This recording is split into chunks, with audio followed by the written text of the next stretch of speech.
Ladies and gentlemen, Chaverim and Chavartes, please take your seats.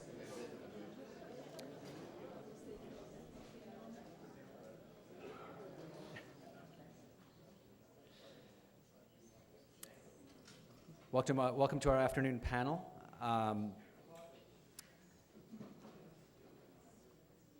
Our first panelist of the afternoon is Tony Michels, professor of American Jewish history at the University of Wisconsin-Madison. He'll be speaking today on Soviet political prisoners and the American left in the 1920s. He'll be followed by Harvey Klehr, who will be speaking on, the Intermellon Professor Emeritus of Politics and History at Emory University. He'll be speaking on Jews and communist espionage. He'll be followed by Gennady Estraikh, Professor of Yiddish Studies at New York University. Gennady will be speaking on the New York Forverts in 1917.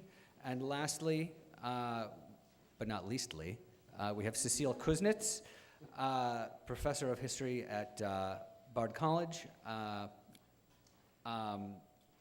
She'll be speaking on Yiddish scholarship in a revolutionary moment. As I said before, full bios and abstracts are in the program. So let us please welcome our first panelist, Tony Michels. Thank you.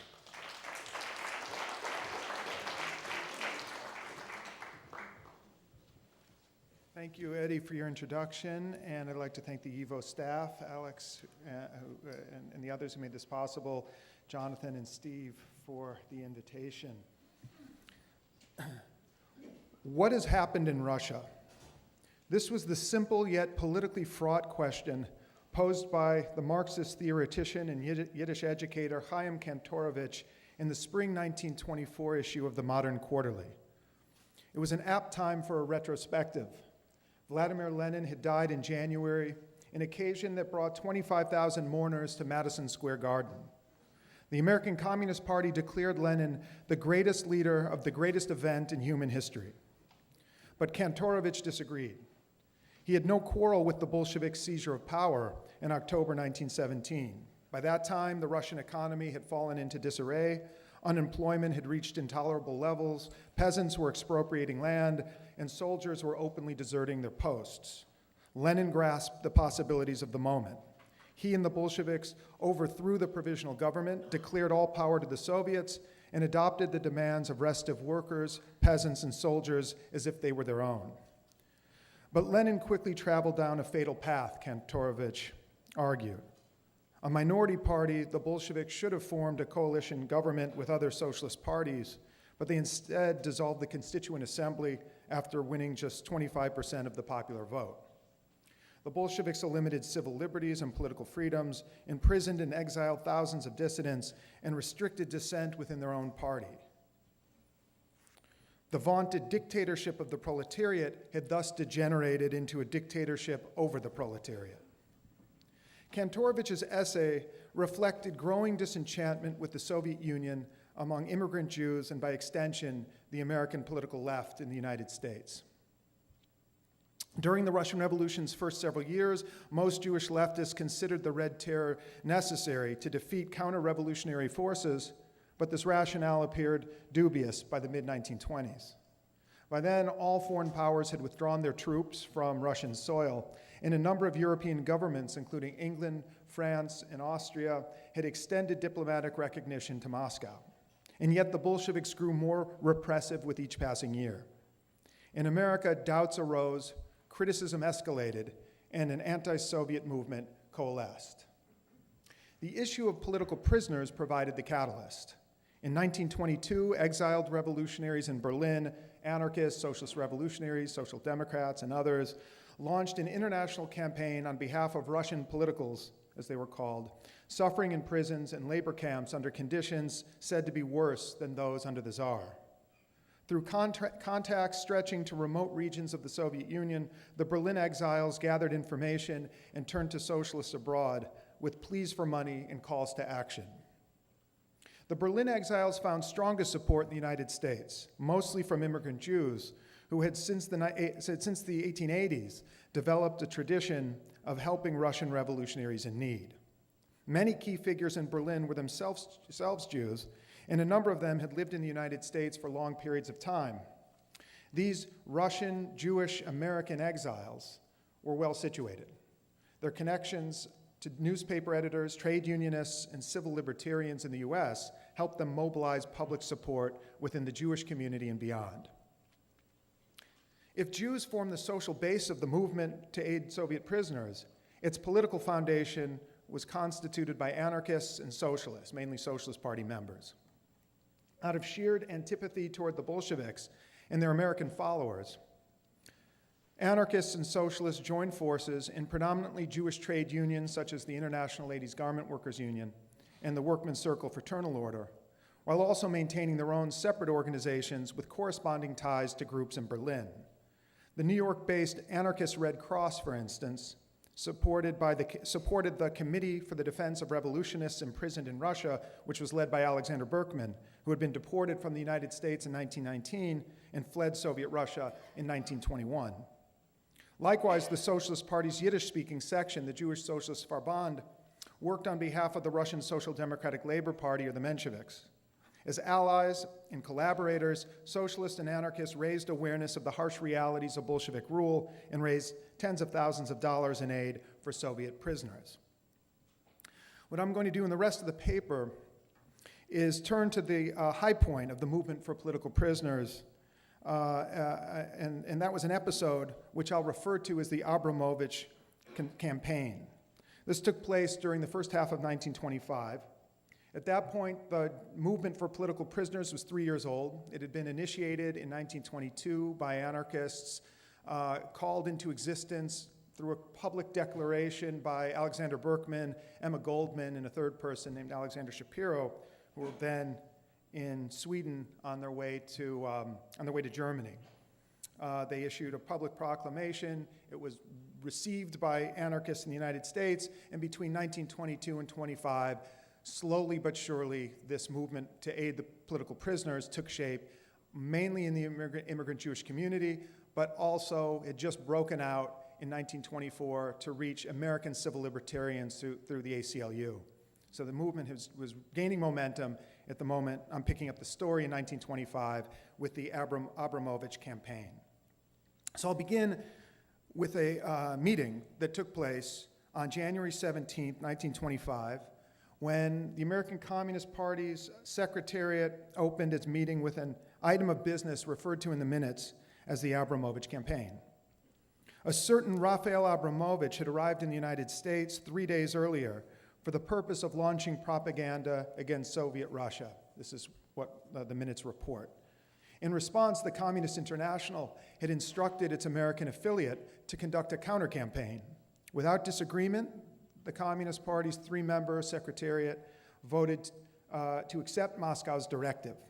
The motion, introduced by Alexander Bittelman, a former member of the Bund, originally from Berdichev, warned that Abramovich's tour threatened to mobilize, and I quote, moral, financial, and political support against the Soviet Republic, against the international unity movement of trade unions, and against the Communist International itself, end quote. If successful, Abramovich's tour would, and again, I'm quoting, serve as a rallying center in the U.S. for all black, yellow, and reactionary elements against the progressive and militant sections of the American labor movement, end quote. And so the Secretariat pledged to carry on an intensive agitation against him, against Abramovich, in the press, in mass meetings, in pamphlets and leaflets, and so on. Who was this dangerous man, Abramovich? Any informed person, and Alexander Bittelman was certainly that, knew that Abramovich was not an agent of capitalism or any such creature. Abramovich was a Marxist with impeccable revolutionary credentials. A left-wing Menshevik, Abramovich had opposed Russia's involvement in the war and political alliances with bourgeois parties. He had been elected to the Moscow Soviet and the All-Russian Central Executive Committee of Soviets before he emigrated from Russia in 1920 following several arrests. In Berlin, Abramovich and other Menshevik leaders such as Julius Martov and Theodor Dan reestablished the Russian Social Democratic Party organization, which had been all but crushed by the Bolsheviks by then. An urbane, witty, and cosmopolitan polyglot, in the words of the historian Andrei Liebig, Abramovich, that's definitely not our.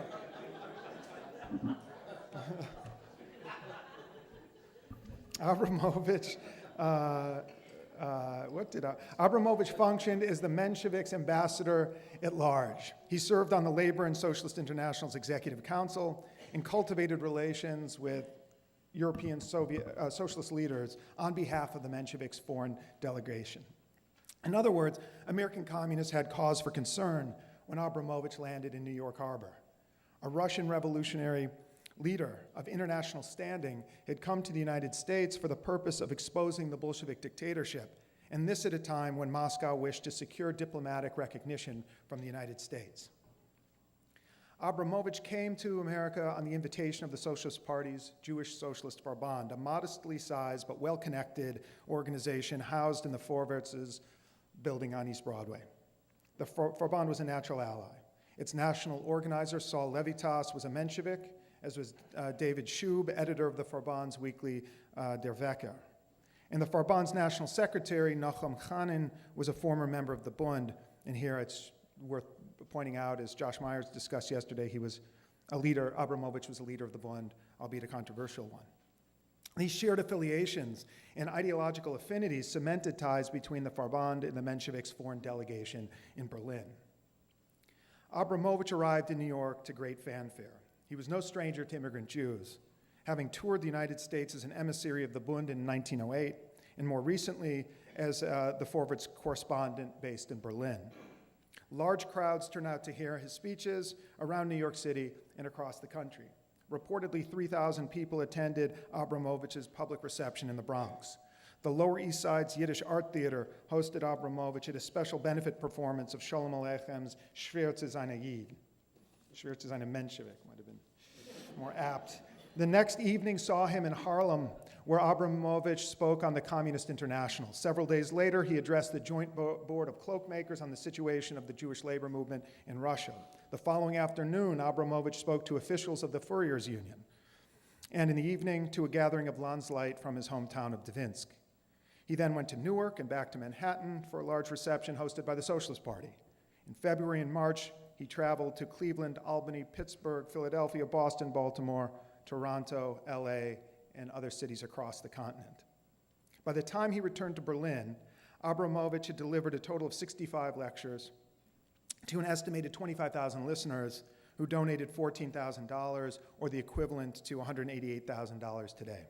That was in a 4-month tour. Although successful by any measure, Abramovich's tour did not always proceed smoothly. As threatened, communists waged a campaign against the so-called emissary of counter-revolution. In the press and in public forums, they denounced Abramovich as a yellow prostitute, a stool pigeon, a parasite, and a manservant of capitalism. Those are obviously quotes. I rarely use that epithet. Time and again, they accused him of colluding with capitalist governments. In a proclamation written on behalf of the Communist Party's Central Executive Committee, Alexander Bittelman denounced Abramovich for trying to, quote, strengthen the reactionaries opposed to recognition of Moscow and to prevent a possible commercial and political rapprochement between the US and Russia, end quote. The accusation was an outright lie. Abramovich repeatedly and unequivocally stated his position, was shared by the Menshevik foreign delegation, in favor of recognition of Soviet Russia.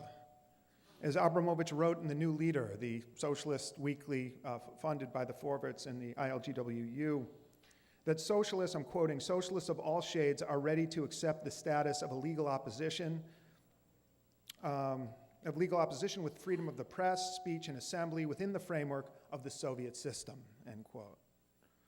Communists, however, rejected out of hand the idea of a legal opposition. While in theory, communists regarded proletarian dictatorship as a temporary necessity, they hailed the Bolshevik party state as the all-knowing political embodiment of working-class consciousness, confirmed by its ability to seize and hold power. The Bolsheviks alone represented the interests of the workers. They alone won the right to govern. They alone understood the course of history.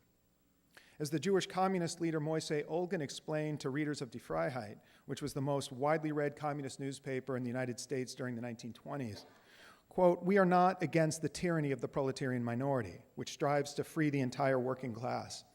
Dictatorship forces the individual worker to follow proletarian rule like a father forces his child to take medicine that tastes bad to him but will make him healthy, end quote. A revealing passage if there ever was one. Olgin and other communist leaders portrayed Soviet dissidents as abject criminals.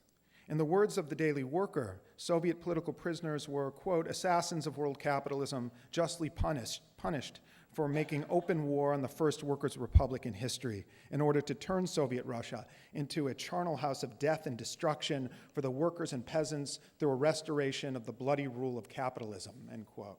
That was about political prisoners.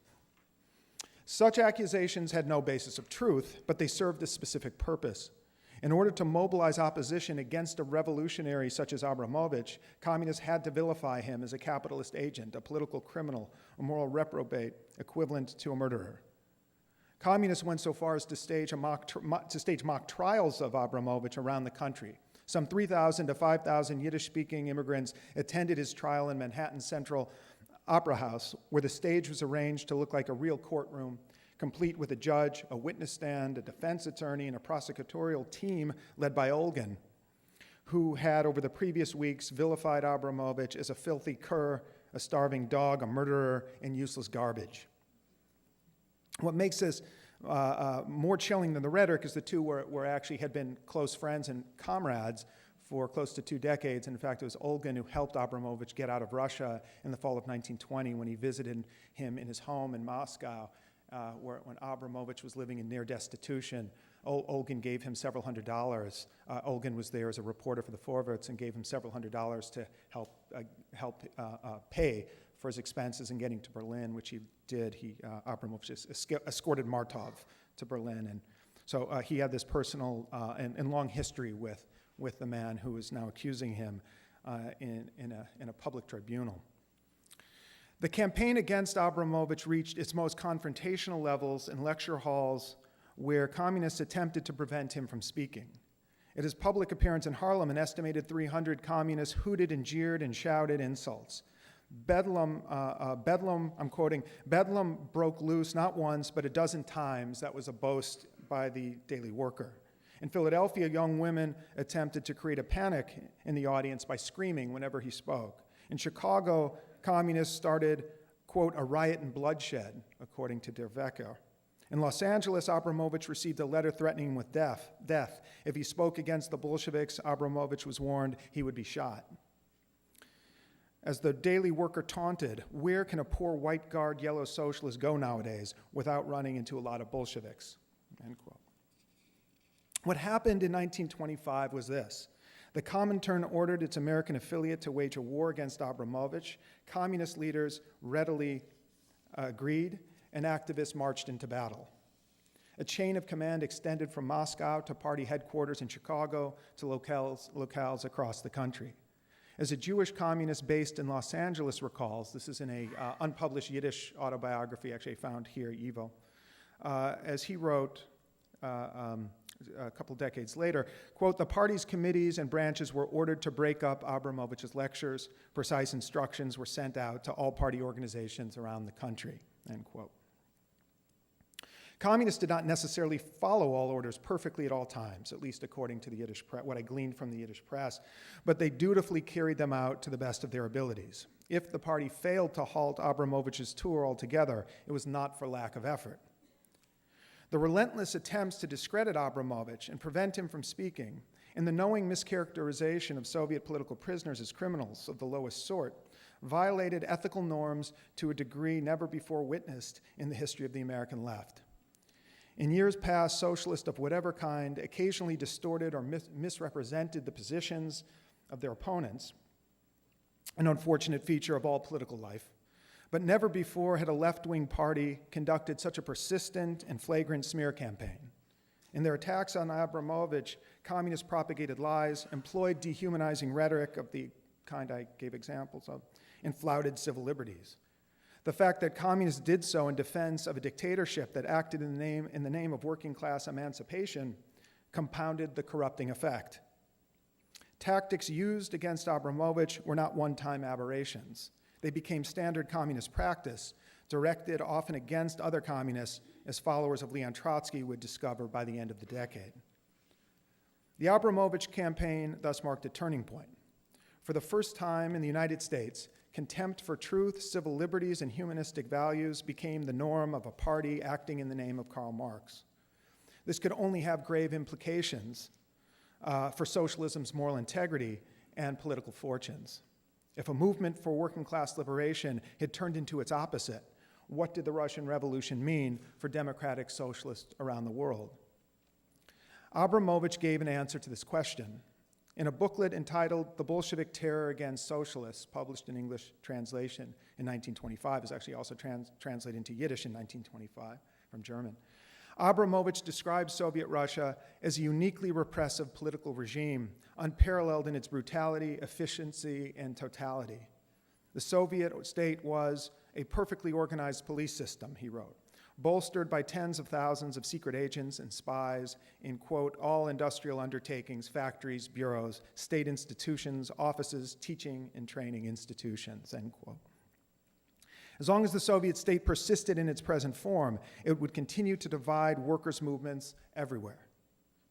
Abramovich, I'm quoting from his conclusion, the question of the Russian terror ceases to be a purely Russian affair. It is now transformed into an international problem concerning deeply the whole of the working classes of Europe and the United States.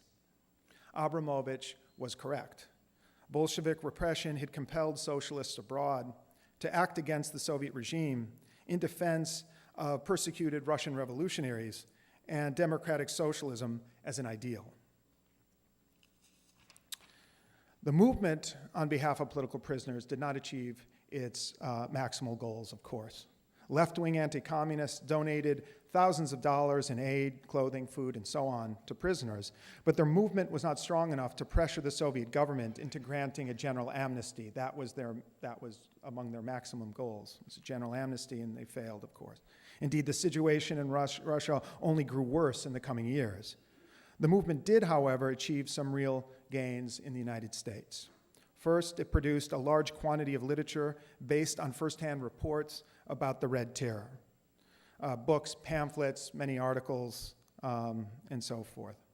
By the end of 1925, no American could plausibly claim that they did not know what was happening in Russia. The only question was what one wanted to do with that information. Second, the movement for Soviet prisoners reconfigured the political lines of the American left. From 1925 forward, the American left was divided between communists and anti-communists, the latter camp growing larger and more internally diverse with each decade.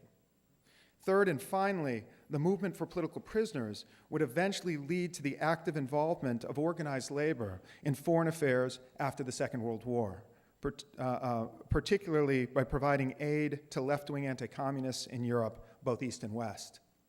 Abramovich himself played a role in those later developments after he settled in the United States in 1941, along with almost the entire Menshevik foreign delegation, thanks to the help of the Jewish Labor Committee and the American Federation of Labor.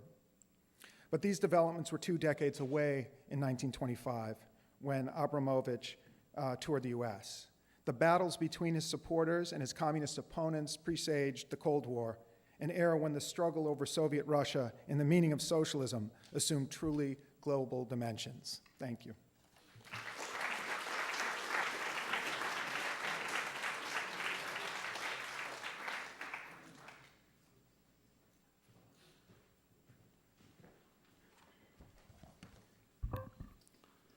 Thank you and good afternoon. I'm delighted to be here. It's a very useful and fascinating conference and papers. In 1948, Elizabeth Bentley, dubbed by the press as the blonde spy queen, she was not, by the way, blonde, testified before the House Committee on Un-American Activities about the spy rings made up of government employees for which she had acted as a courier. One of her more sensational charges was that her network had received information from Lachlan Curry, one of 6 White House aides to President Franklin Roosevelt, and then Harry Truman, although he resigned soon after Truman became president.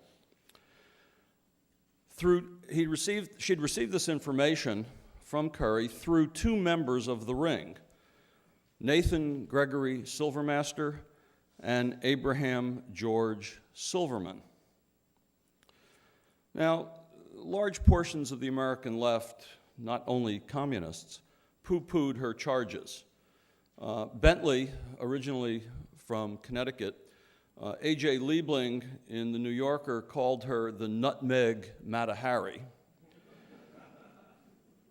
We now know, through releases from Russian archives, that Bentley's charges were true. All three men, Curry, Silvermaster, and Silverman, had been Soviet sources. Indeed, we know that the statement Bentley gave to the FBI in 1945 and the charges she repeated to UAC in 1948, naming several dozen American government officials as spies, were also accurate. Most of the people that Bentley named when called upon to testify took the Fifth Amendment. They refused to respond to questions on the grounds of self-incrimination. Lachlan Curry did not. Curry answered all questions that were asked him, and he denied the charges. Bentley was then questioned by Congressman John Rankin of Mississippi. Rankin was the most notorious and outspoken racist and anti-Semite in Congress. In that era, that was a real distinction. And Rankin defended Curry.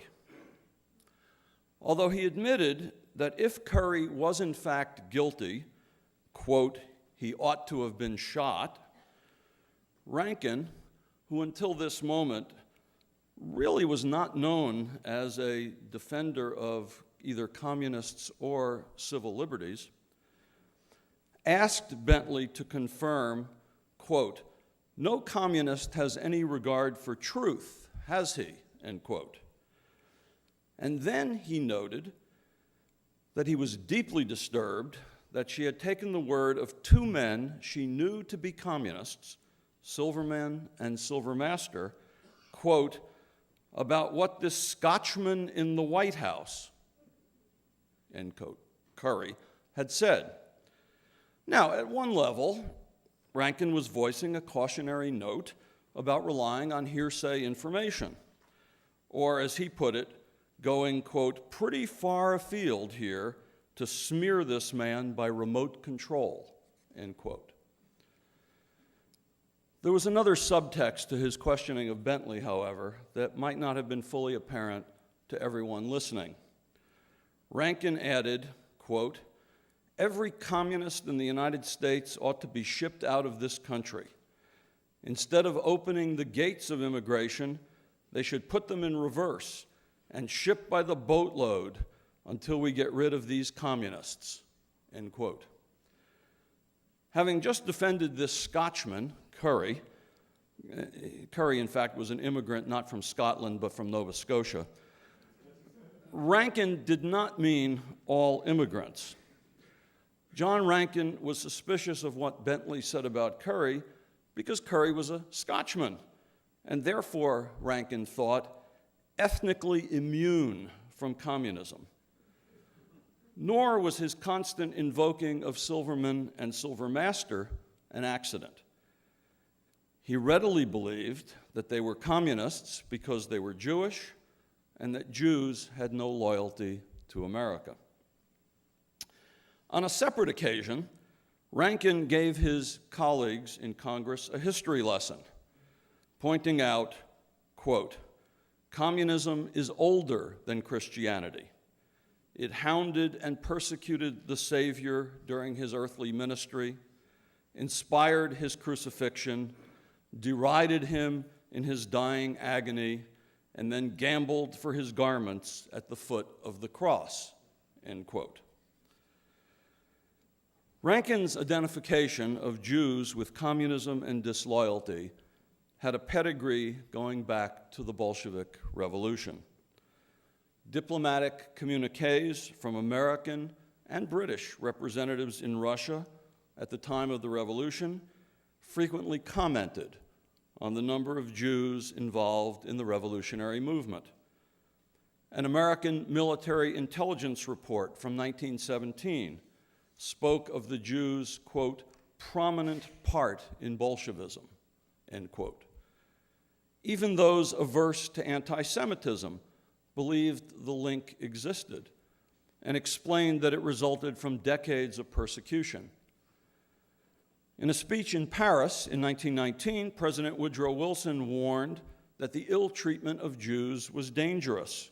Quote, the fact that the Bolshevist movement had been led by the Jews was partly due to the fact that they had been treated largely as outlaws, end quote.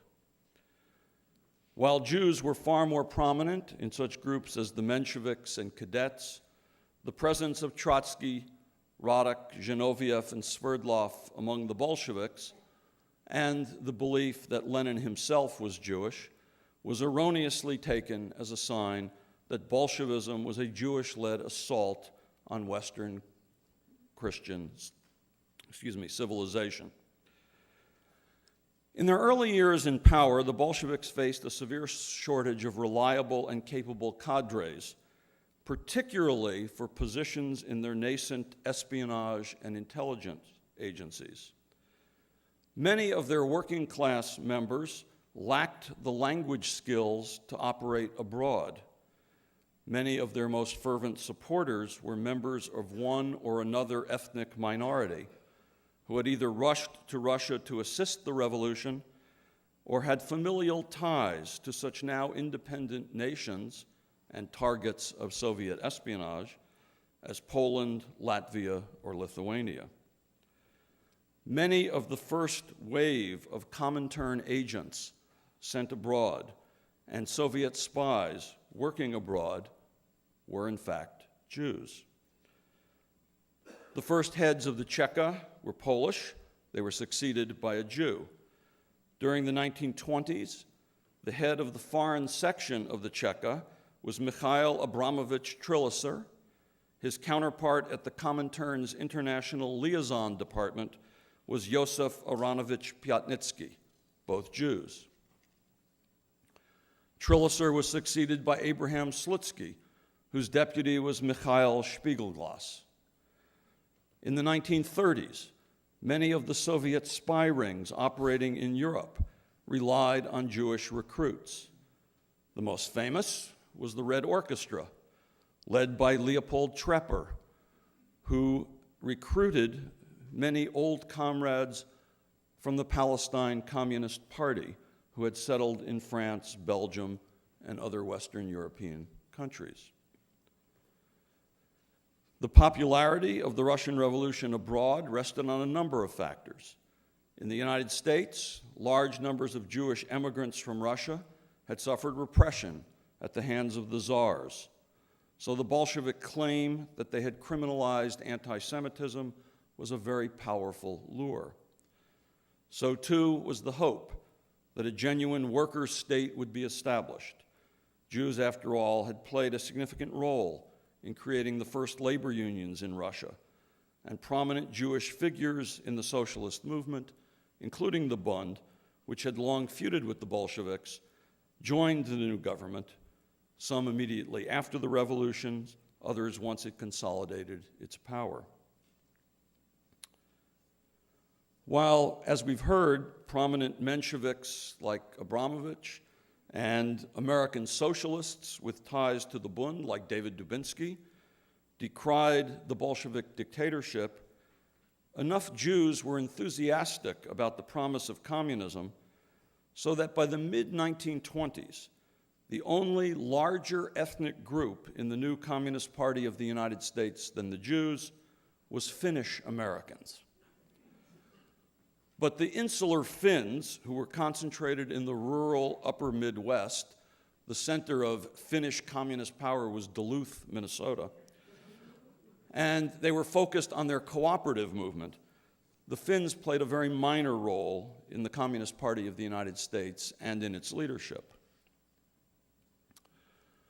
Louis Marshall, head of the American Jewish Committee, worried in 1919, quote, "If it were understood in the United States that the Jews were flirting with the Bolsheviki, the lot of even American Jews would become a most unhappy one," end quote. By the mid-1920s, Jews were, in fact, disproportionately represented in the American Communist Party. From the mid-20s until the 1940s, they comprised between 1/3 and 40% of every party central committee. The party's largest and most visible district was New York, a city where Jews were a substantial part of both the population and the Communist Party and its various front groups. Two of the few communists ever elected to public office in the United States were elected to the city council in New York. By the 1930s, Jews constituted perhaps 1/3 of American Communist Party membership, and it may have reached 40% in 1939. We don't have absolutely reliable figures. The party did not keep very good records. Given that the Communist Party's maximum size in the United States was about 100,000 members, just before the Nazi-Soviet pact, that means that some 40,000 to 50,000 Jews may have been party members.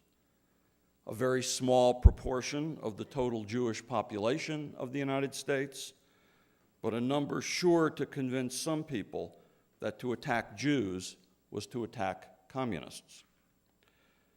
And a variety of demagogues were quick to make the linkage.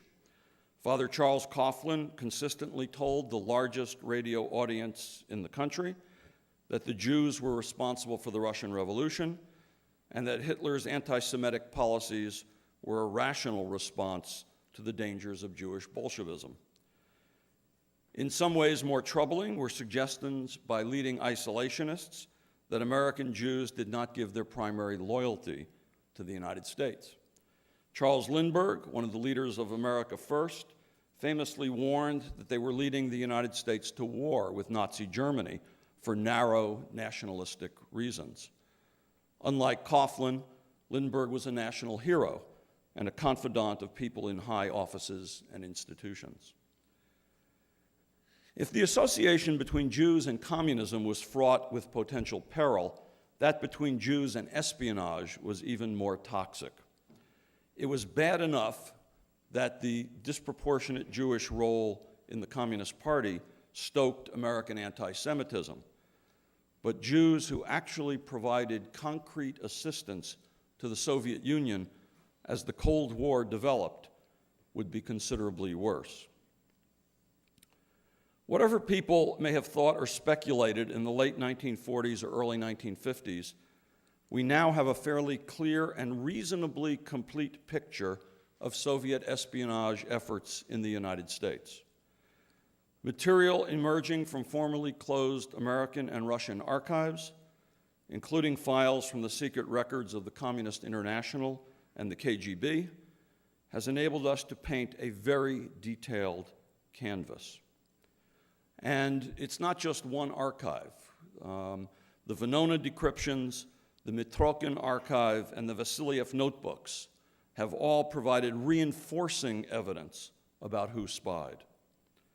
Some names remain unknown, perhaps 100 to 150 of the more than 500 Americans who cooperated with Soviet intelligence in the 1930s and 1940s. But the vast majority of the people about whom we know nothing, or very little, were, as far as we can tell, very minor sources, or had only fleeting contact with Soviet intelligence.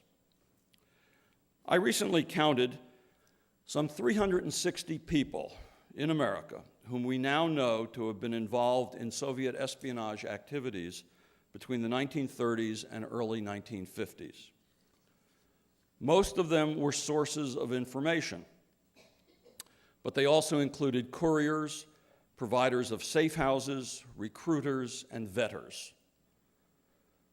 What do these names tell us about the Jewish role in Soviet espionage in America? The ethnic status of some 25 of these people is either unclear or unknown. Of the remainder, 156 were Jewish and 179 were non-Jewish. Thus, of the identified Soviet intelligence assets in the United States, about 43% were of Jewish origin. Now, there's some anomalies about the people that the Soviets recruited as spies. About virtually all the people the Soviets recruited came out of the American Communist Party. The American Communist Party was 5 to 10% African American in this period.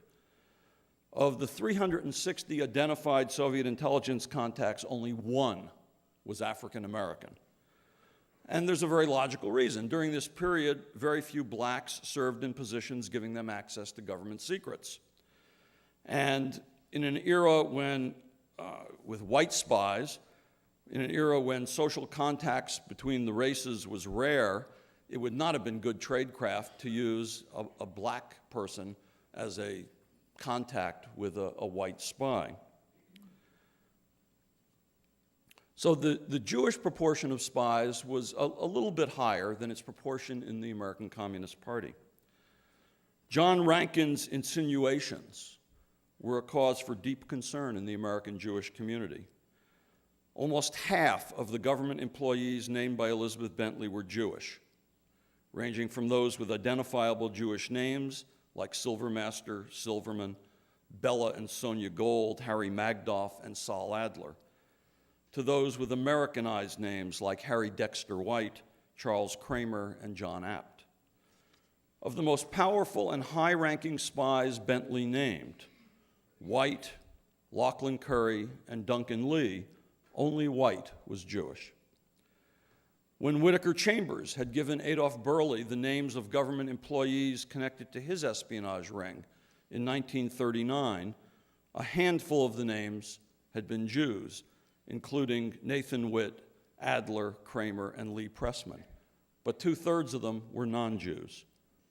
Moreover, the most prominent people identified by Chambers, Alger and Donald Hiss, Lawrence Duggan, Lachlan Curry, and Noel Field, were not Jewish, in part a reflection of the fact that the State Department, one of Chambers' main targets, had been reluctant to hire Jews.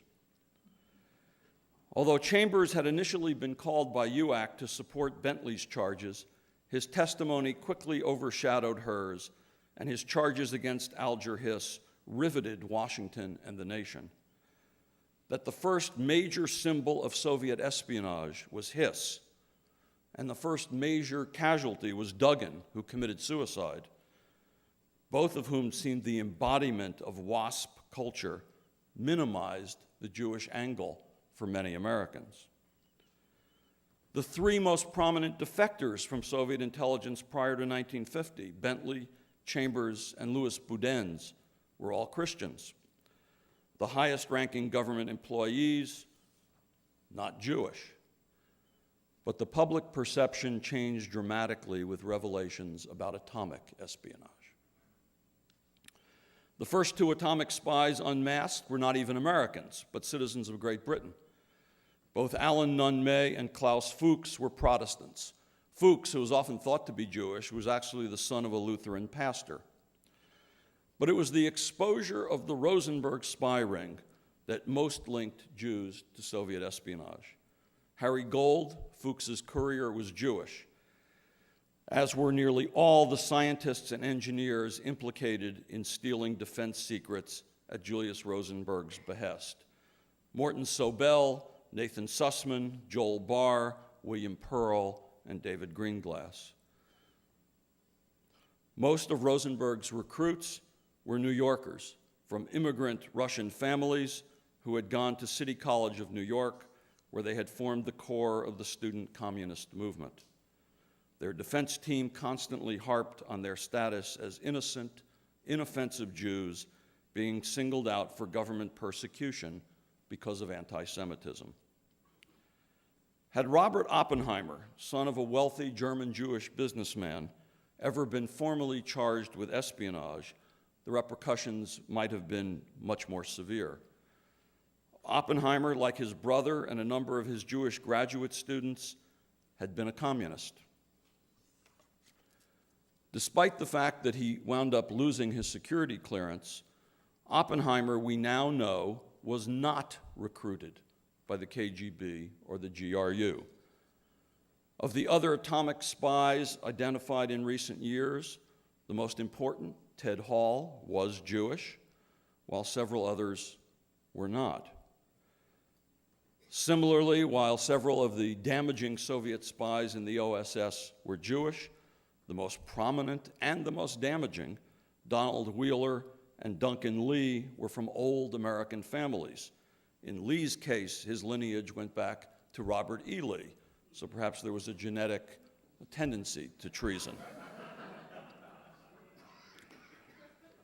While neither the Judith Kaplan nor the Soblin spy trials resonated as loudly as the ones already mentioned, all of the Americans implicated in those cases, with one exception, were also Jewish.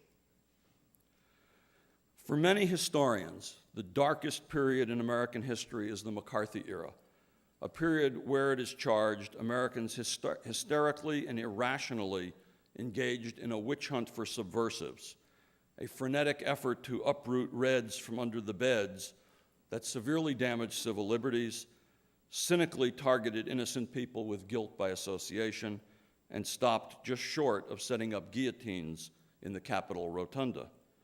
Senator Joseph McCarthy himself, although he enjoyed a relatively brief few years on the national stage, has been reviled as the symbol of the worst excesses of the whole anti-communist crusade, with his baseless claims.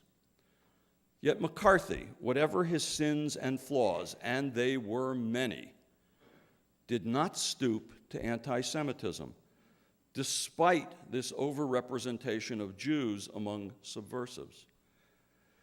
To be sure, the fringes of the anti-communist movement produced a number of nasty anti-Semites who harped on the Jewish backgrounds of many of the spies.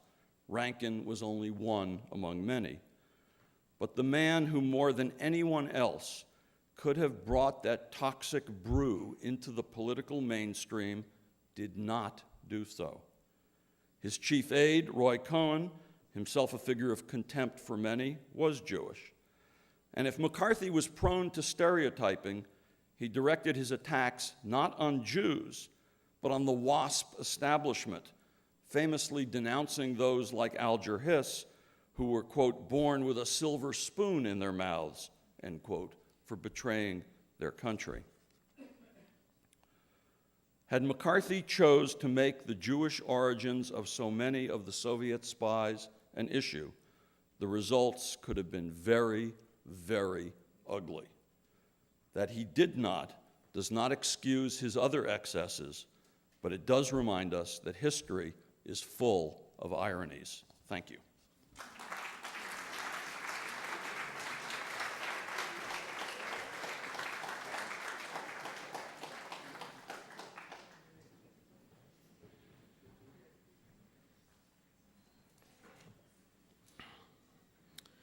I also want to thank for inviting me to this very interesting conference. It's my second conference, or maybe the third conference on the revolution.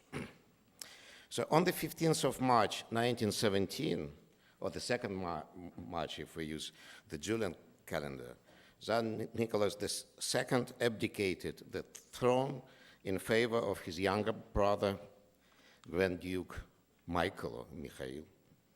On the next day, when Michael or Mikhail announced that he didn't desire to accept the crown, the Romanov dynasty ended after over 3 centuries of rule. 4 years earlier, the New York Yiddish socialist daily Forverts marked the 300 years of the Romanov dynasty by caustic editorial articles. Readers learned, or freshed in their memory, that a Russian aristocracy elected the founder of the dynasty, another, Michael, in general to Michels, bookended the Romanov era, because they sought to have a weak person on the throne, and that due to dynastic marriages, the family had gradually denigrated into Germans, because it was in the climate of the First World War. The topic of the Romanovs' pedigree was further developed in an article that had arrived from Russia, it was not signed, published on the 22nd March 1913 under the title The Romanovs' 300 Bloody Years. It explained to readers that the Romanovs always acted against the interests of the masses. Even Peter the Great, the reformer of Russia in the 18th century, appeared as a pathological murderer who didn't spare his own son and strengthened the system of peasant serfdom.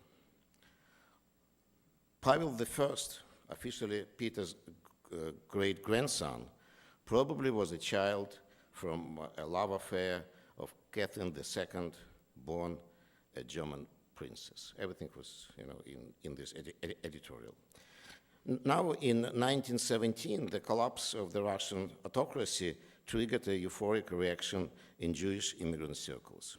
The New York Tribune reported, and I quote, "The East Side was dazed at first. Slowly, the importance of the news became clear, and then occurred unusual scenes. Men embraced one another in the streets, women cried and laughed for happiness, thousands gathered in the park across the street from the building of the Forverts to read the bulletins of the Yiddish dailies," end quote. The Forverts wrote, "The sun has finally gone up over dark Russia." The editorial published on the 19th March, so it's a few days after the revolution, insisted that the newspaper never made a secret of its warm feelings and brotherly love toward the Russian people, though it hated the empire's autocratic regime. Now, Abe Khan, the editor of the newspaper, could exclaim, "We no longer distinguish between the Russian government and the Russian people. Both are one in soul and spirit. We now love both."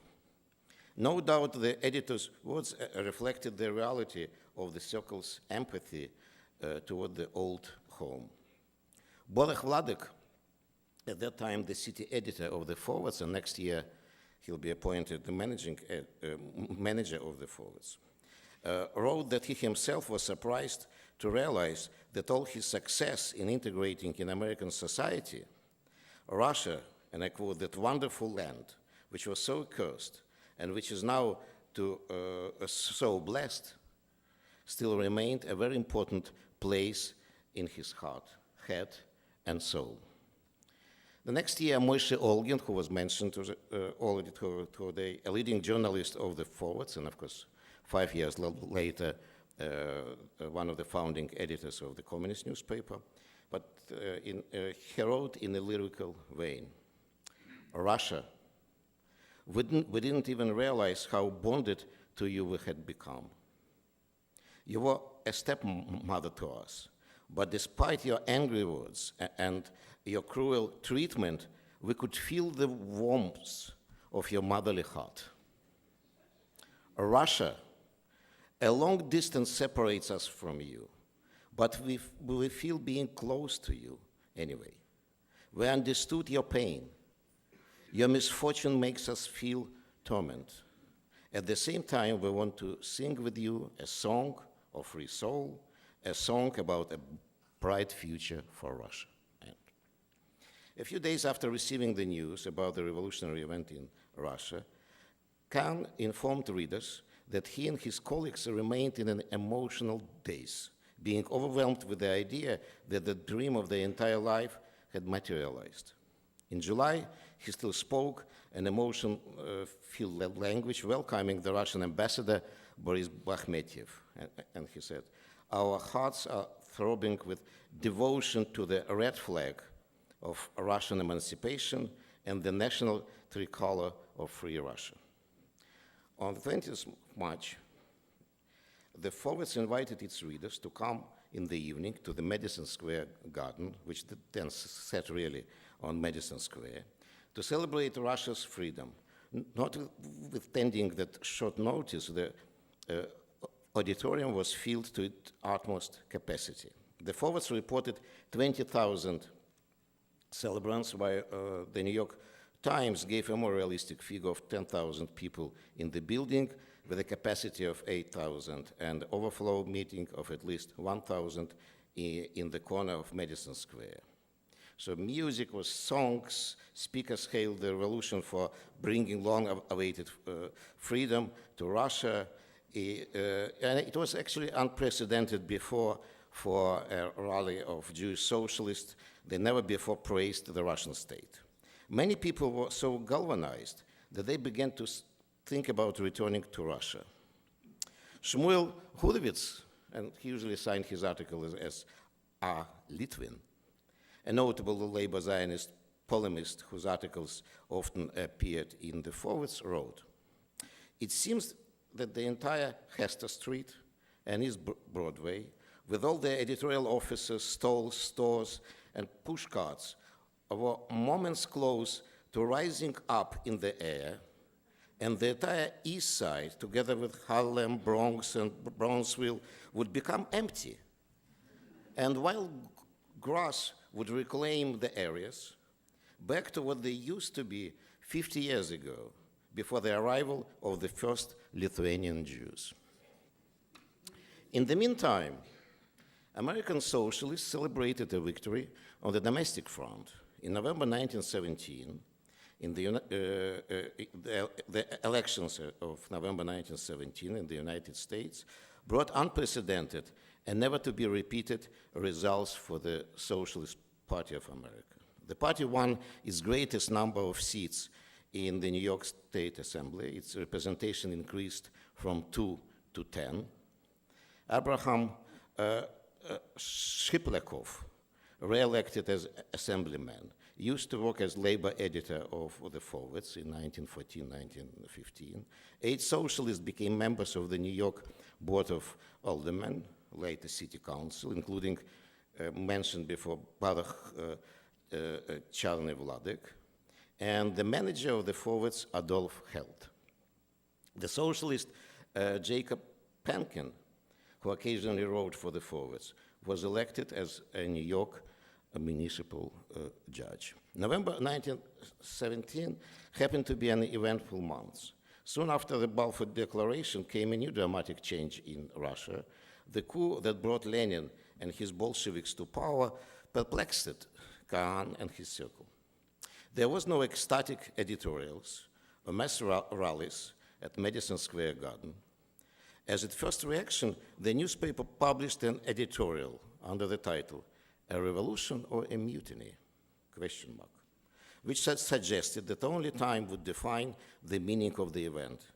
Should the Bolsheviks succeed in maintaining power, it would go into history as a revolution, and we know.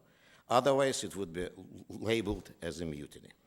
Few people in the United States had a clear grasp what the Bolsheviks wished to achieve and who their leaders were, especially as the American and generally international press faced problems with getting reliable information from Soviet Russia. As a result, newspapers were full of simply wrong information. Now we would call it, fake news, yes.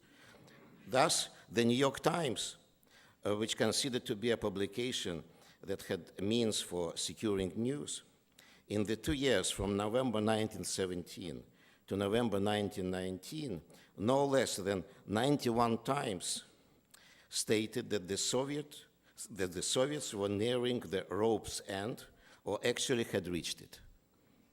The Forverts was in a better position than the vast majority of American newspapers. Many of its contributors and not a few of its readers were insiders of the Russian revolutionary movement. In addition, the Forverts had its own representative in the very heart of revolutionary Russia, Shmuel Niger, who used as his, of course, many know that it was not his real name. He was from the same family of Charnys, and Charny is black in Polish, therefore it became Niger.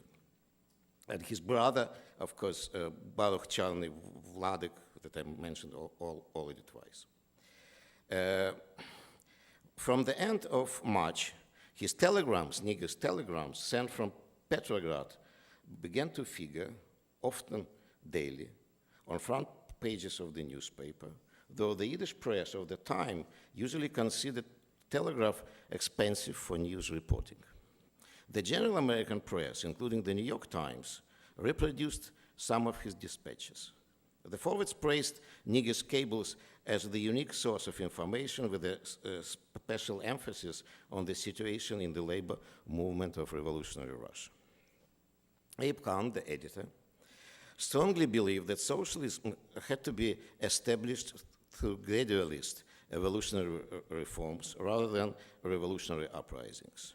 He belonged to those socialists who championed the developing of socialist forms of economic, political, and social life inside the capitalist system, and thus bringing closer the moment when society got ready to advance to socialism, preferably through such democratic forms as elections. Still, one of Niger's telegrams about the Bolshevik government's decision to erect a monument to Karl Marx in Moscow led Kahn to announce his affection and enthusiasm for Bolsheviks. His article, entitled "It's Happened at Last," and with an exclamation mark, and it was published on the 17th of May, 1918. And I bring a quote from this article. The first May festival was combined in Moscow with the celebration of Karl Marx's 100th birthday. It was the socialist government of Russia that celebrated the two events. A national holiday was made of it. Proletarians marched through the streets, and with them, the ministers and all other officials now residing in Moscow. Oh, what a joy it would have been for us, comrades of New York, to participate in that march. Truly, it reads like a story of the coming of the Messiah. How can one experience anything like a hostile feeling against them? When the Bolsheviks had brought about a revolution, the present writer, he continues, was one of those who criticized them. He acclaimed as well as criticized them, in fact.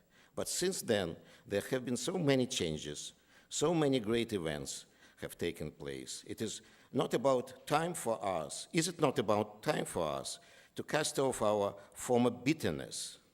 Is it not about time to clear our hearts of our factional conflicts, fix our minds upon the monument, our mind's eye upon the monument to Karl Marx as it stands in Moscow, and wish our comrades in Russia further success and happiness, end quote.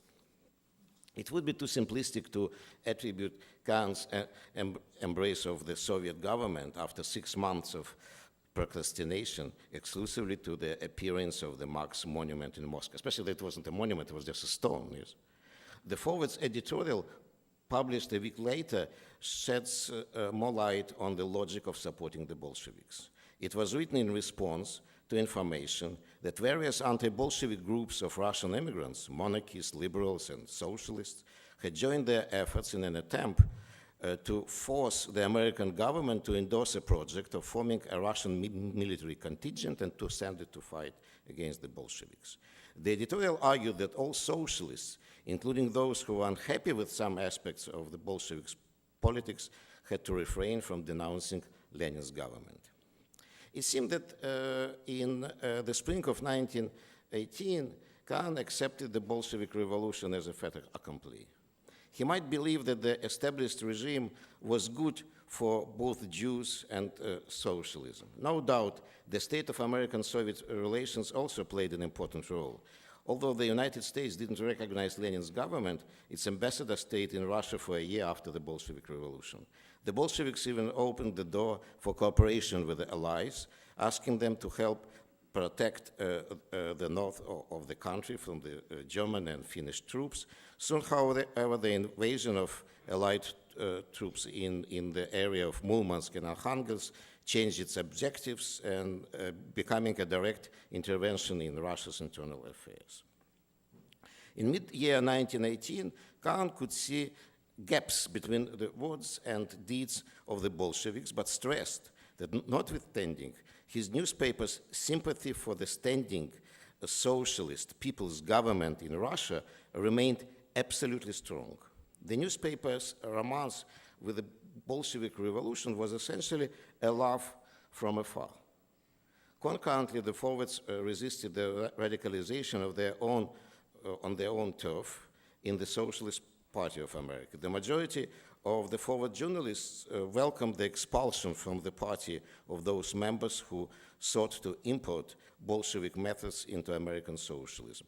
But it didn't stop the same journalists from sympathizing with the Bolsheviks' actions undertaken in Russia. In 1920, Kahn still regularly wrote pro-Soviet articles. He argued that Lenin and Trotsky succeeded because they understood the Russian people, and that American socialists also should tap into the needs of the American people if they sought to replicate the success of the Bolsheviks. He believed that no praise could be too high for Lenin's historical deeds and his and Trotsky's bravery, energy, and moral steadfastness. In reality, he couldn't stand Trotsky because they had a conflicts, of course, here in New York, and personally he couldn't stand him. And actually what we can see that for quite a while there was a sort of a schizophrenic attitude to Soviet Russia and then to the Soviet Union. On the one hand, the Forverts supported the government. On the other hand, they were against the Communist Party and the Comintern. How they managed in their heads to combine these two things, it's a mystery. To me, it's absolutely a mystery, because they certainly realized that it were the same people, yes? But somehow they, for a long period of time, this schizophrenic divide continued. But finally, and gradually, to the 1920s, the passion of the newspaper's love for the Soviet revolutionary experiment subsided. Ultimately, disillusionment and even hatred replaced love. In the 1930s, the Forverts already had a stable reputation of an anti-Soviet publication. Thank you.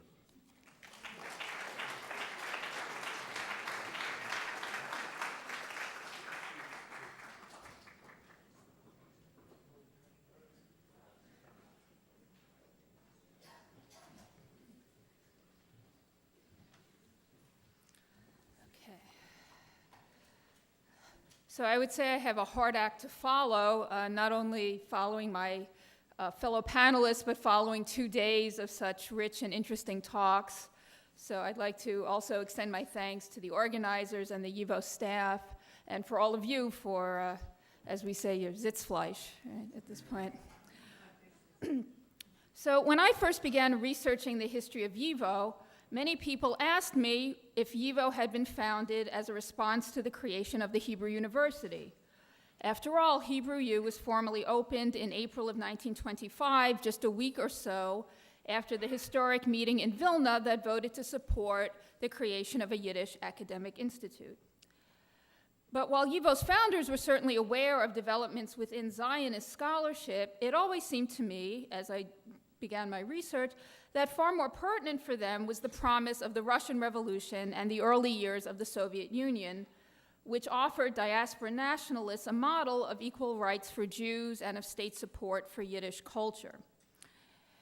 Now, as many of you have heard me relate on various occasions, the founder of YIVO, Nachum Stiff, first spoke of his plan for creating an institute like YIVO in February of 1917, at a gathering of Jewish students and intellectuals who were toasting the recent overthrow of the Tsar. Supporters of diaspora nationalism, they then hoped that this February revolution would bring Russia's Jews both civil rights and a measure of autonomy. In this celebratory atmosphere, as Yudel Mark later recalled, quote, Nachum Stiff got up and gave a deeply serious speech. about the need to create Yiddish elementary and high schools, as well as an academy for Yiddish scholarship. Now, as we know, YIVO was not founded ultimately in the newly democratic Russia that Stiff and his colleagues then envisioned. Yet after the Bolshevik takeover in October, the network of Yiddish schools and the academies for Jewish research that were created in the Soviet Union suggested for a time that diaspora nationalists' most far-reaching dreams had been achieved. The attraction of the Soviet model for YIVO's founders was twofold. Most fundamentally, as YIVO and CISHO, the network of Yiddish secular schools, struggled in Poland to cover their budgets, the prospect of state funding for Yiddish educational work was tremendously appealing. And also important was the symbolic significance of official recognition for Yiddish as a national language for Jews on a par with the languages of other national minorities in the Soviet Union.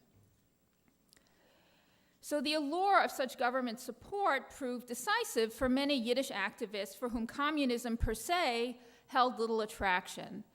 And in the relating to YIVO's story directly, most dramatically, Nachum Stiff himself moved to Kiev in the spring of 1926 to assume a position at the Ukrainian Academy of Sciences just as YIVO was finally beginning its activities. Now, it was hardly ideological sympathy that led to his decision to move to the Soviet Union. After all, Yudel Mark pointed out to him in trying to dissuade him from his decision that he would not be able to keep Shabbos there. But the prestige and the salary of a government post proved irresistible ultimately to Stiff as it did to many others. So while the Soviet model originally appealed to many of YIVO's leaders, the Institute's relationship to the Soviet Union was complex. On the one hand, YIVO's many personal ties to Soviet scholars, their common interest in Yiddish culture, and the initial enthusiasm over Soviet support for the Yiddish language led to a natural affinity. Some of the Institute's grassroots support came from socialist, if not communist, circles. For example, one worker society wrote a letter to the YIVO headquarters in Vilna where it stated that it hoped YIVO would help to build what it called, quote, a true proletarian culture. In addition, a vocal minority of activists within YIVO called on the Institute to openly support the socialist cause and to produce scholarship from a Marxist perspective. Yet, as I've described many times elsewhere, throughout its history, YIVO studiously avoided aligning itself with particular political tendencies or parties of whatever orientation. Moreover, the question of Soviet sympathies was particularly charged since communism was illegal in Poland, where YIVO's headquarters was eventually established. Wary of running afoul of the Polish government, as well as maintaining its own neutrality, communist activity was not tolerated within YIVO. So a clear example of this is the fate of Jacob Berman, who, as a young man, was a member of the historical seminar organized in Warsaw by Emanuel Ringelblum. When Berman joined the Polish Communist Party in 1928, he was ejected as a member of the Warsaw Historical Commission, which was part of YIVO's historical section. And of course, Berman went on to become a prominent communist leader in post-war Poland. On the local level, YIVO leadership on one occasion shut down a support group in Lvov for, quote, facilitating work for illegal political parties. Neither were its fears of government retaliation unfounded. In 1928, a program organized by one local Sammlerkreis, or collector circle, in the city of Radzymin in Poland, was interrupted by police who had received reports that communists were taking part. In fact, within YIVO, attitudes towards the Soviet Union ranged widely from deep sympathy to overt hostility. These frictions crystallized over a seemingly unlikely issue, the debate over a unified Yiddish orthography. The most contentious question under discussion was the so-called naturalization or phonetic spelling of Lashon Kodesh, that is, words of Hebrew and Aramaic origin. Since this change made Yiddish more distinct from Hebrew, and moreover had been instituted by the Soviet government in 1920, it often correlated to one's views on Zionism, religious tradition, and the Soviet Union. So at a conference devoted to the question of spelling reform in May 1931, quote, heated and stormy debate on this question lasted some 7 hours. One proponent of naturalization associated the traditional spelling with, quote, bourgeois elements. One opponent lamented that Soviet Jewish children were being, quote, poisoned by this new system. Now, I should also note that there are many other factors besides political ideology that played into views on this particular question, including teachers' concerns that the Hebraic spelling was becoming increasingly difficult for pupils who had not been raised with a traditional exposure to Lashon Kodesh. So these conflicting impulses came to the fore as early as August 1925, at the time of the first preliminary conference held to plan YIVO's work. On that occasion, the organizers cast a wide net in extending invitations, including to Soviet scholars. And in response, Il Steinberg, who was a former member of Lenin's government and incidentally also an Orthodox Jew, Steinberg resigned in protest of these invitations extended to Soviet scholars. But despite his objections, later on, as YIVO began its activities, it turned, almost as a matter of course, to colleagues and supporters in the Soviet Union, looking forward to what it hoped would be a productive collaboration.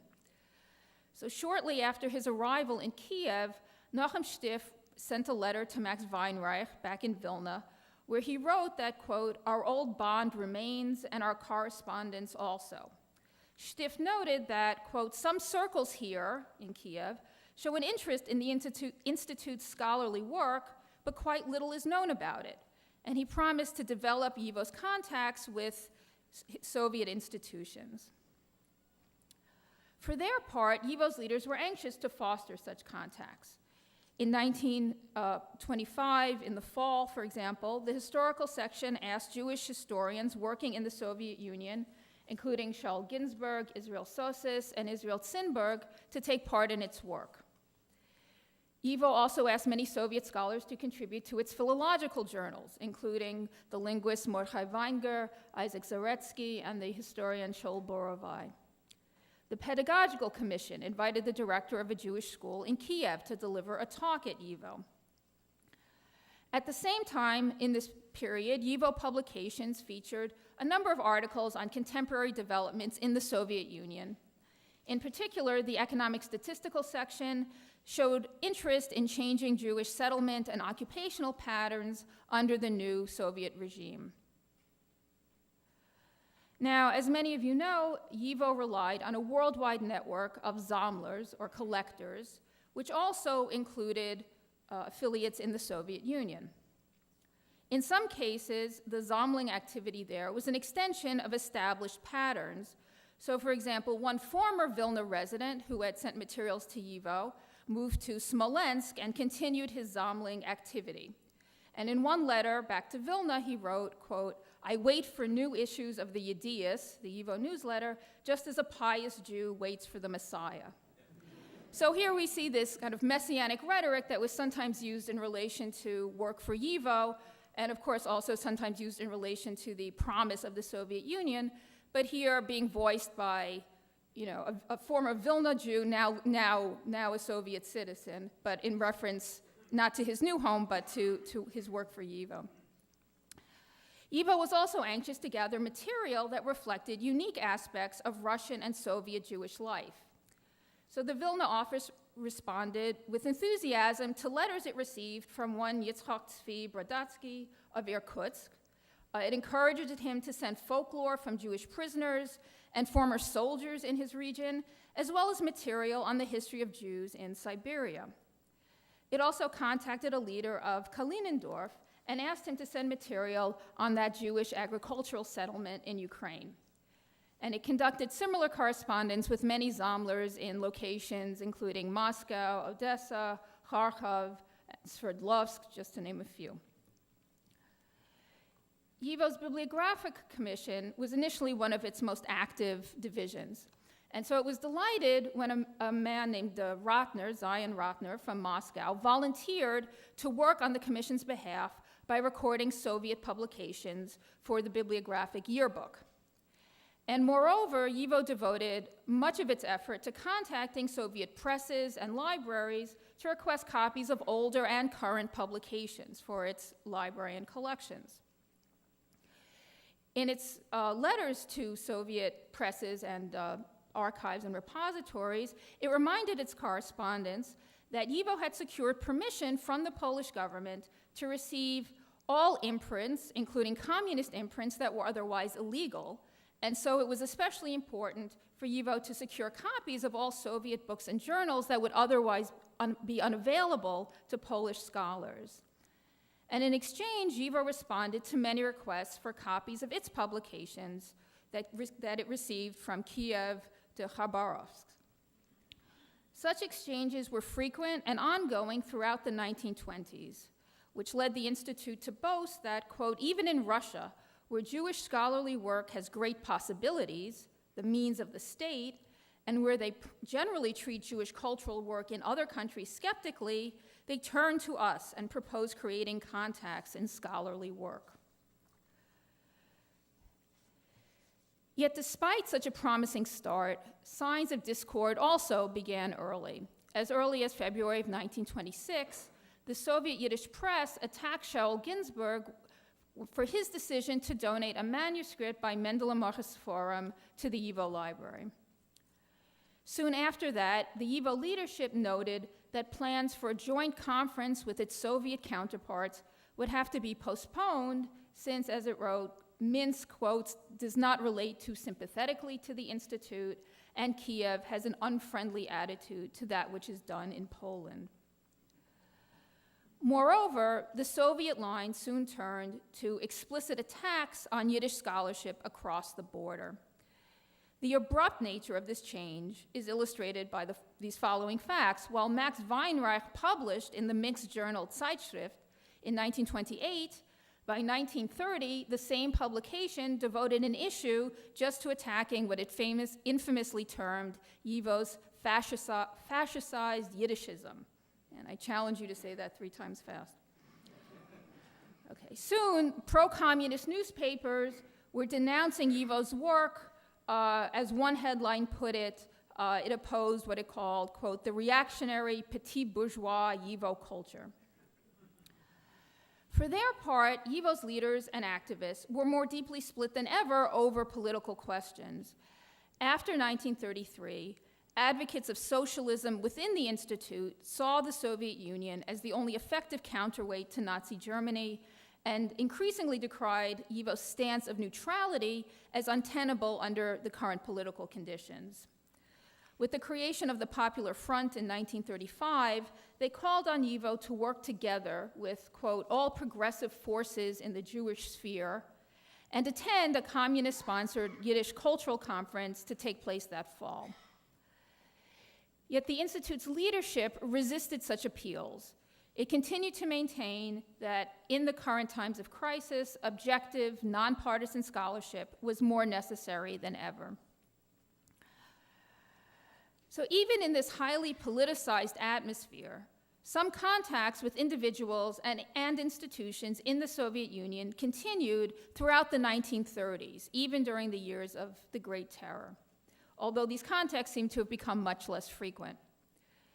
In 1935, for example, YIVO wrote to presses in Kharkov and Moscow requesting copies of their publications, quote, in the name of scholarly solidarity.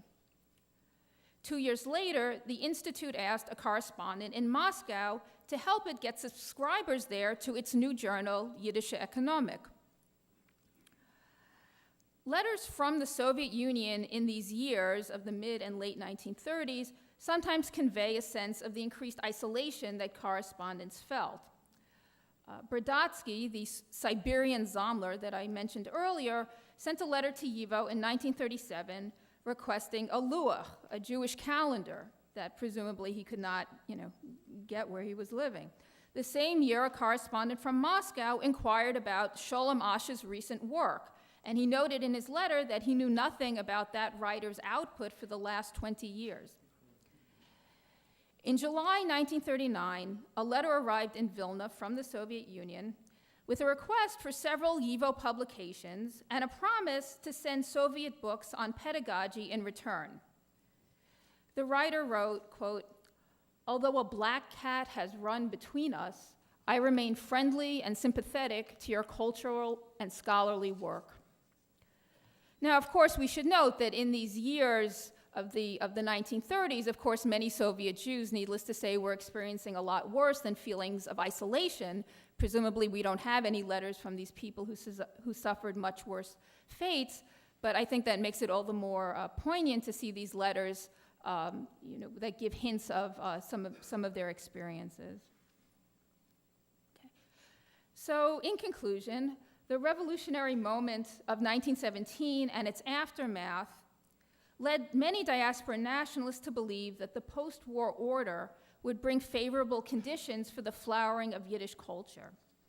The promise of the February Revolution, which originally led Nachum Stift to dream of creating a Yiddish academic institute, ended quickly. Yet one could say that it was transplanted to interwar Poland, where Jews were at least free for the most part to conduct cultural and educational work in Yiddish. The hopes raised by the October Revolution of state support for Yiddish culture were more grandiose, and of course, ultimately, their end was more tragic. So the fraught course of YIVO's relations with Soviet individuals and institutions reflects the growing realization of the price of government control of the cultural realm. Yet they also reveal the strength of ongoing contacts based on personal ties as well as common interests that were able to cross borders in the pursuit of Yiddish scholarship. Thank you.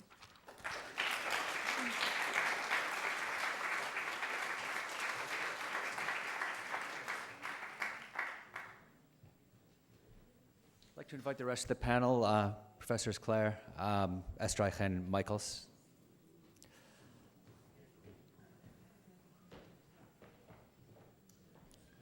Okay.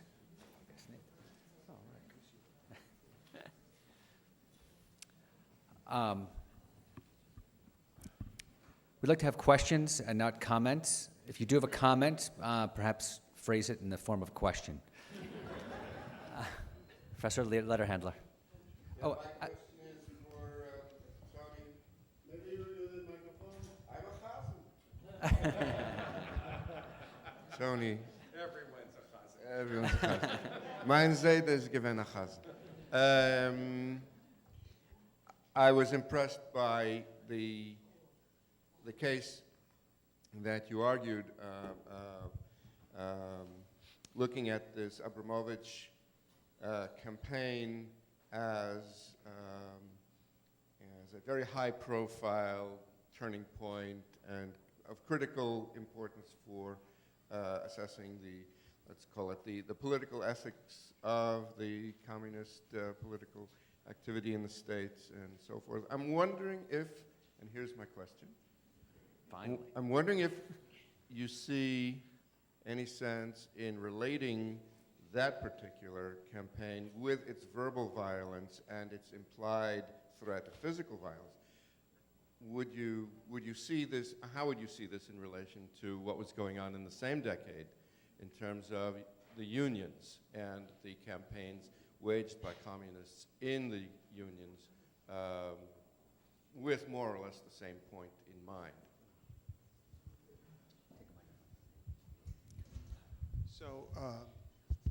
So there was, in the mid-1920s, or the first half of the 1920s, there was a struggle in the garment unions for control over the unions, and the communists made a very credible, led a credible insurgency to take over the unions, and came pretty close to doing it in 24, 25, 26. So that was the backdrop, as part of the backdrop anyway, of the violence, conflict around the Abramovich campaign. I view those as different because the class conflict in the streets of New York was nothing new. Violence amid strikes happened for decades. I guess if anything new happened in the 20s, it was socialist against socialist. In this case, socialist against communist. That what was new. That was new. And the level of violence was actually pretty high. And socialists had their hands dirty. Socialists and communists both had their hands dirty in that one. And I think it probably, so what role might that have had or effect that had in the Abramovich campaign? I would say they were already mobilized. The communists were already highly mobilized in this conflict anyway. It may have been easier to mobilize them against Abramovich because of what had been happening in the garment unions and so forth. I don't think the verbal violence, I think the verbal violence was built into the communist movement. So I don't think the Civil War in the garment industry would have affected. I don't think it was crucial to determining what happened with Abramovich. The verbal violence is built into the communist movement. I think the difference is when the Communist Party started, that there was no physical violence. The verbal violence was mainly internal. And issues of Soviet control of the communist movement were internal, which is to say that the Communist Party followed Soviet orders mainly in issues having to do with party policy in the 20s, I think in the early 20s, or 1919 to 25. I think what happens in 1925 is it breaks out into the open, into public view. So that for the first time, the Soviet orders that had always been given to the party, or conversely, sometimes the party sought orders from Russia to settle internal disputes that the party members couldn't settle on their own, ceased being internal and became public. I'd say that was what was new. I think the fact that it was happening side by side with the Civil War in the garment industry was coincidental. Okay. Professor Safran. Hi. So those are great papers. I noticed that we all laughed, Cecile, when you talked about how they argued for 7 hours about spelling.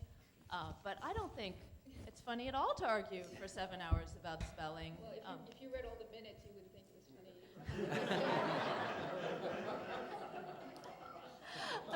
I'm wondering if you could talk a little bit more about spelling and about, what does it mean that these disputes are happening at the same time as standardization of spelling, grammar standardization is happening kind of in these different ways across the border.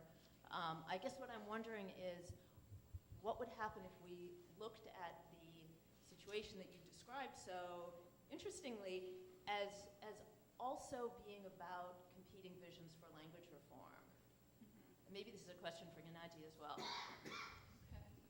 Yeah, first of all, I put in that caveat, because it was the thing that I think, people know that the Soviet Union instituted these changes in the Yiddish spelling system, but I think the debates, the 7 hours of debates really brought out a lot of issues, about sort of populism versus elitism and visions of Yiddish culture in general. How closely tied should it be to traditional Jewish sources and so forth? So I think, on one level, these debates related to these larger questions of the vision, for Jewish culture. One speaker said, well, the traditional spelling, implies like looking backwards, right? As opposed to building this new culture that's forward-looking and progressive, and that's, the idea of changing the spelling system is related to this vision of Yiddish culture that's looking towards the future, which in many cases implied being less tied to, to the traditional sources and to the Hebrew language. So I think it does have larger implications. And another issue that came up in discussions around this that relates to these different models of Yiddish culture is the question of authority, of what authority did YIVO have to institute these reforms. So, I mentioned YIVO scholars looking to the Soviet Union with a kind of jealousy because they had prestige and they had state support, but they also talked about how, in the Soviet Union, you had a mechanism for enforcing the new spelling rules, or enforcing norms for the use of language, So if, in other areas of language planning and so forth, you had a school system to teach this to kids. You had the government was running the press, so they could say, well, you have to use a certain style or you have to use a certain spelling system. And the YIVO scholars were themselves lamenting that, aside from the principal decision about what kind of standardization to pursue, what power did they have to ensure that people would actually follow their dictates, follow their rules. So I think, so it speaks both to the sort of the vision of the language and the culture, and also the question of sort of who ultimately has say about, enforcing or at least, kind of backing a certain vision that, once it's implemented. Yeah. My dissertation was actually on Yiddish language planning, yes. And I came out from this experience with the idea that to deal with language planning, a person either had to get rid of his or her sense of humor, or simply didn't have this sense of humor, Because seriously, to spend, I also spent more than 7 hours reading about the various 7-hour long meetings, and then meetings, sometimes discussing such issues, how to call in Yiddish a pig that gives a birth to a piglet, to call it Haselmutter or Mutterhaser. So it is certainly, you don't have to have a sense of humor, yes? But they took it seriously, very seriously, and maybe therefore, as a half Litvak, I can say that maybe because as a result there were so many Litvaks in this exercise. But what was really the case that, to speak seriously, that actually they inherited it to a significant degree. They inherited the ideas when in Russia in 1913, yes, it was allowed to open secular Yiddish schools, non-religious Yiddish schools. Then, and pretty soon the World War came.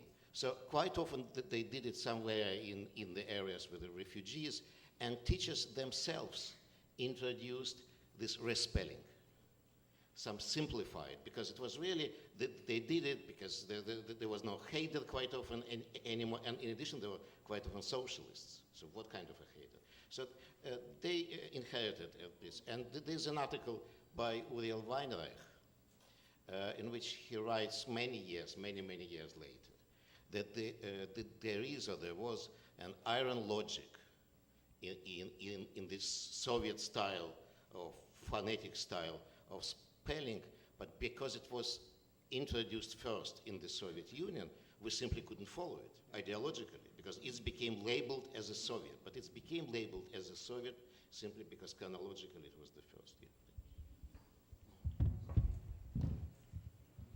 A quick question to Harvey. It's rare to hear anyone even moderately praise McCarthy. So you were describing a McCarthy with certain strictures, at least with regard to anti-Semitism. Could you explain why the same man who would say the most god-awful things, and I could produce a list, you could produce a longer list, would stop short of defaming Jews? It's a really good question, and I don't know that anybody's come up with a really good answer. Possibly the influence of Roy Cohn. You can't say anything worse about Jews than you could say about Jews. Quite possibly. When as revelations from former Soviet archives came out, and my co-author and I, John Haynes, as Jonathan well knows, the question we kept getting asked was, well, how does this affect the evaluation of Joseph McCarthy? And the answer that we gave then, and I haven't seen any reason to change it, is that the McCarthy was right about one big issue. And that issue was that there had been extensive Soviet infiltration of the American government. Very extensive. more than 500 Americans had spied for the Soviet Union, including many in very, very high-ranking positions. McCarthy identified a few actual, genuine spies. With that many people spying, if you took a bunch of darts and threw them at a board, you probably were bound to hit a few, and he did. He was wrong on the overwhelming majority of them. He was incapable of distinguishing between spies, communists, fellow travelers, and liberals, which, there's some differences there. And quite frankly, McCarthy didn't know much about communism. He adopted the issue because he needed a campaign issue to run for re-election to the Senate. Shortly before he picked up the communist issue, he had been voted by Capitol Hill correspondents the worst United States senator. Again, that's a real distinction. And he had no issues. The one issue he was most famous for was he had defended the SS officers who had been put on trial by the military for their role in the Malmedy massacre during the Battle of the Bulge, when SS units had captured a number of American POWs and simply executed them. Members of that unit were then put on trial after the war, and a number of them were executed. McCarthy defended them on the grounds that the trials had not been fair. It's one of the few times he ever took up the cudgels of civil liberties. That's not a winning issue in an American political campaign. So he needed an issue, and he came up with the communist issue, or some of his aides suggested the communist issue. He was absolutely ignorant. He didn't know the first thing about it. So many of his mistakes were just stupidity, and then the gullibility of the American press, which broadcast his lies. So, I don't think that the revelations have changed my opinion of McCarthy or how I think McCarthy should be evaluated. He was right on one big issue. He was wrong about virtually all the details. And as a historian, I think details are fairly important. Thanks. We have about 10 minutes before our keynote and panel, so I think it's wise if we stretch our legs a bit. So please thank our panel, and we'll see you in about 10 minutes.